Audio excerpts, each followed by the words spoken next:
Hello everybody, welcome back to the channel. It is me, Demos here, and today I got a bit of a commentary video for you. But before I fully get into that, I just want to give you a heads up that I finally have the community tab. And yeah, I don't know what I did to get it, but hey, I got it, so I'm going to be posting stuff on there, updates about what's going on in my life, just polls about what I should do, just like whatever. So look forward to that. But yeah, let's go ahead and get into this video, shall we? Today I'm going to be talking about the movie Halloween Ends. This movie just wasn't that good overall. It was terrible, to be honest. And yeah, I was hoping, since this was going to be the final for Michael Myers, at least in the Halloween series, or at least in this version of it, that they would have sent it off at a higher note. Like, yeah, I knew he was probably going to die fully in this one, but I just thought he would be in the movie more. But yeah, let's go ahead and start off with how this movie started. It started off with a totally new character named Corey.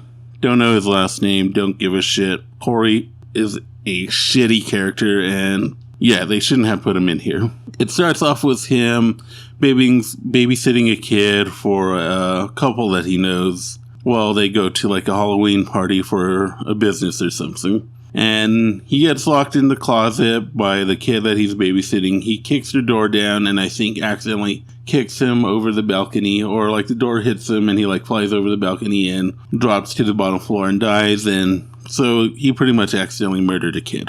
And yeah, that's where that starts off. Kind of weird.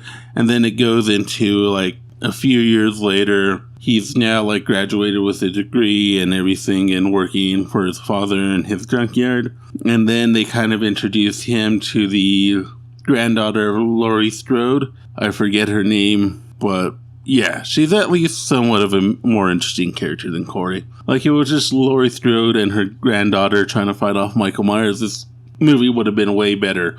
Get rid of Corey. Make a director's cut. Do something. Just get rid of him. Rewrite the story without him. Corey was not necessary for any of this. Or just make him into the boyfriend of Laurie Strode's granddaughter, who just kind of hangs around. Either he gets killed or he helps out in some way. I don't really give a shit, but don't make him the main focus of the movie. Sorry if I'm going on a bit of a rant of how much I hate this character. But yeah, for a good portion of the movie, it's showing them kind of being in this relationship with each other and all that, and then he starts kind of going down on the dark path because of what happened in the past with the kid, and then he just gets like ostracized, and she's the only one who like sees good in him and is willing to be with him. And then he ends up getting bullied by some high schoolers and all that. That happens a little bit before and during the relationship part, and then eventually those high schoolers throw him off a bridge. And then he gets dragged into the sewers where Michael Myers is hiding for some reason. I don't know why he's in the sewer. Who fucking knows? Like, the lore of this story is all over the place. Because it first seems like he's in there hiding and the homeless guy brings him people to kill every now and then to make sure that he stays in the sewers. But then later on, when Corey brings him people to kill, it seems like that's actually giving him more power and more of a reason to come out. So I'm just unsure about, like, what the lore is there. Why is it so confusing? Like, you're trying to tell two different ideas. Is it because Corey is kind of the same as Michael Myers, and therefore them killing people together is giving him more power, and maybe the homeless man just sacrificing people doesn't give him more power? Who knows? Who knows? This story was kind of all over the place, just like I am sometimes. But yeah. And then they go out and kill some people, and then I think he gets bullied one more time by the high schooler kids, I forget. And then he ends up killing his mother and then leading the high schoolers to his job, where then he kills them and kills one of the high schoolers accidentally kills his father while trying to kill Corey. And then he ends up killing everybody. I'm kind of glad he did kill those high schoolers though, because they were annoying as well. I think get rid of the high schoolers, get rid of Corey. The movie would have been a lot better. Would have been a 10 out of 10 movie? Probably not, but hey, it would have been better in my opinion. And it's just also this overarching story of that evil isn't born, it's created by society, which is fine to have in a movie. It's just, I don't know, just didn't work too well in this. Because they couldn't tell if it was, they couldn't make up their mind if it was society or if it was Michael Myers just creating this hatred in this community or whatever. I'm not 100% sure because they kind of go on both ends on that. Yeah. And then, once he starts killing the high schoolers and all that, that's when the movie starts getting interesting. I would have loved to have seen more kills from Michael Myers, but it's, very weird because they show that he's kind of still weak, but then they show him, in full power, busting through doors, lifting up women and, stabbing them, and the knife actually goes through the wall and all that. So he does have his strengths. He's able to take hits, but yeah, he's supposed to be really weak that Laurie Strode is able to take the person out, take Michael Myers out.